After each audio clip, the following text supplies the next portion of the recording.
ఇప్పుడు వెళ్ళి వాడి కాళ్ళు పట్టుకోవాలా? అదొద్దురా, నువ్వు సైలెంట్గా ఉంటే అదే చాలు. మేనేజర్తో వాడు మాట్లాడతాడు. కనీసం 3000 నుంచి 4000 పీసెస్ అమ్మేయచ్చు. ఏ చాలదా? ఆలోచించకుండా పదరా, రా చెప్తున్నాను కదా. రే కాస్త నవ్వురా బాబు, మీ నాన్నగారు నిన్ను చూసి గర్వపడాలిగా.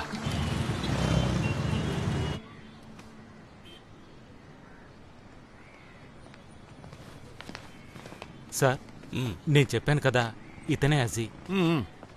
అజీ బ్రో, బిజినెస్ గురించి మాట్లాడుకోబోతున్నాం కాబట్టి ఫేస్ టు ఫేస్ మాట్లాడుకుందామా? మాస్క్ అందుకే కదా మిమ్మల్ని ఇక్కడికి పిలిచాను. అర్థమైంది సార్. అలాగే విజేష్ మీకు అంతా చెప్పాడు కదా? చెప్పారు సార్. 3:50 అని బిల్ వస్తుంది. ఓకే, మీకు 3 రూపాయలు వస్తాయి. అలాగే సార్. తర్వాత మీకే తెలుసు. ఇవన్నీ అజీకి బాగా తెలుసు కదా. ముందు మీకు ఎన్ని పీసులు కావాలో చెప్పండి, ఆ తర్వాత మాట్లాడుకుందాం. మీరు? వీడి పేరు బచ్చు, సరుకు వీడి దగ్గరే ఉంది. ఓ మీరా?